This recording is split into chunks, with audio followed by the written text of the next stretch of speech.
Ce magicien a fait disparaître la Statue de la Liberté et s'apprête à faire disparaître la Lune. Aujourd'hui, je vais vous raconter l'histoire du magicien qui a connu le plus grand succès commercial de tous les temps, David Copperfield. David is being locked to the table by 15 feet of tempered steel chain.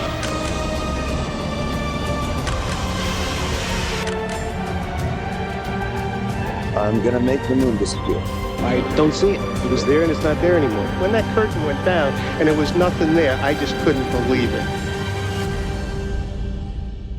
Avant ça, n'oublie pas de t'abonner, de commenter, et aujourd'hui on place un objectif à 500 pouces bleus. Je sais qu'on peut le faire. David Seth Kotkin est né le 16 septembre 1956 à Metuchen, au New Jersey. David était un enfant très timide et il est entré dans le monde du spectacle à l'âge de 10 ans comme ventriloque pour objectif de vaincre sa timidité et apprécier le sexe opposé. David a fait de la ventriloquie jusqu'à ce que ses parents, le jour de son anniversaire, lui offrent un coffret de magie. Et là pour David c'est le coup de foudre. Il se passionne tout de suite pour la magie et réalise ses premiers tours de magie devant ses camarades de classe, avec comme premier nom de scène Davino. D'ailleurs pour l'anecdote, il donnait des petites représentations dans sa ville pour seulement 5$. Ce qui est donné. À 12 ans, il devenait le plus jeune magicien à être admis à la SAM. Attention pour mon accent, The Society of the American Magician, qui est une des plus prestigieuses sociétés de magie dans le monde. David était tellement un génie qu'à seulement 16 ans, il enseignait la magie à l'université Fordham à New York City. Il quitte ses études à seulement 18 ans et est engagé dans une comédie musicale, The Magic Man, produite à Chicago, dans lequel il chante, danse et crée toutes les illusions de ce show. Et c'est d'ailleurs pour ce spectacle qu'il utilise pour la première fois le nom de David Copperfield. Et ce nom, il est tiré du roman de Charles Dickens, et c'est pas parce qu'il l'a lu, le roman, non, c'est juste parce qu'il aime le son, genre David Copperfield.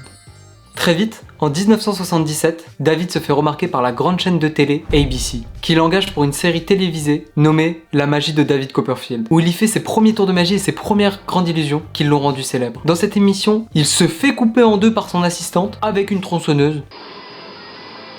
Il transforme un enfant en la présentatrice télé.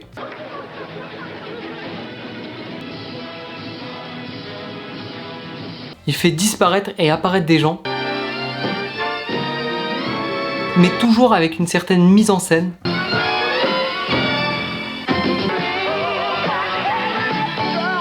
En gros, il a dépoussiéré l'image de la magie à l'époque. Et cette émission, elle a connu un tel succès que la chaîne CBS l'a aussitôt engagé pour une série de spectacles de magie télévisuelle, David Copperfield TV Special. Et c'est dans cette émission qu'il a fait les tours de magie qui l'ont rendu célèbre aujourd'hui. Il a traversé la Grande Muraille de Chine, plané au-dessus du Grand Canyon en Arizona, il s'est évadé de la prison d'Alcatraz, il a fait disparaître l'Orient Express,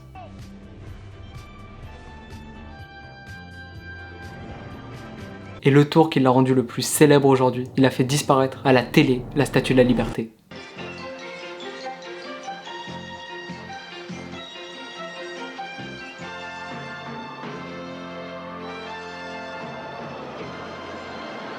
Depuis 1978, David Copperfield a été vu à la télé plus que n'importe quel autre magicien dans le monde. Avec ses émissions télé, David Copperfield a été nominé 35 fois aux Emmy Awards et en a remporté 21.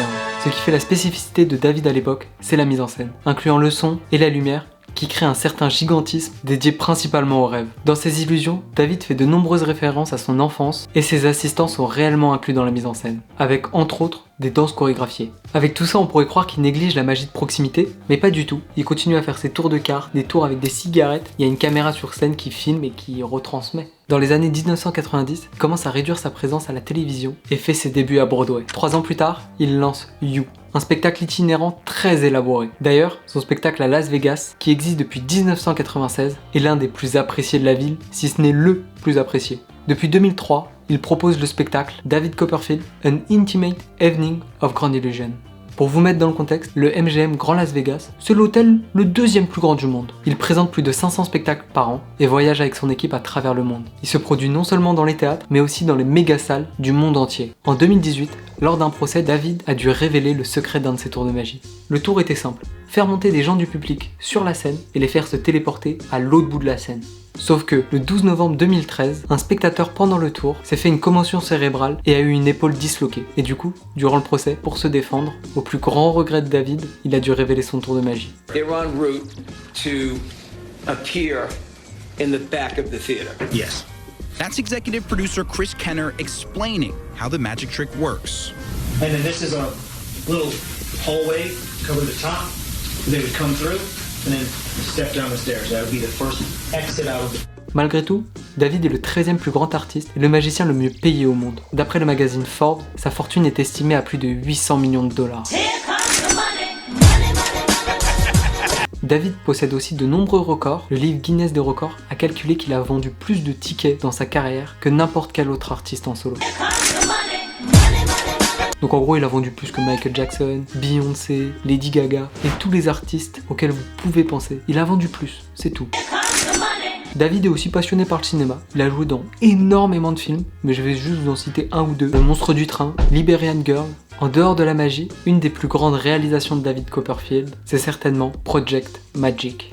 C'est un programme médical de réhabilitation développé depuis de nombreuses années déjà, qui permet de retrouver un usage normal des membres chez les handicapés par l'utilisation de manipulations et de techniques de prestidigitation et autres tours de passe-passe avec dextérité ou autres. Project Magic est appliqué dans plus de 30 pays et plus de 1000 hôpitaux à travers le monde. Pour finir, David Copperfield est reconnu comme le plus grand magicien de tous les temps. Il a élevé l'art de la magie à un niveau supérieur. Il n'a jamais cessé de nous surprendre et de nous étonner. Et là, il vient d'annoncer qu'en février 2024, il va faire disparaître la Lune.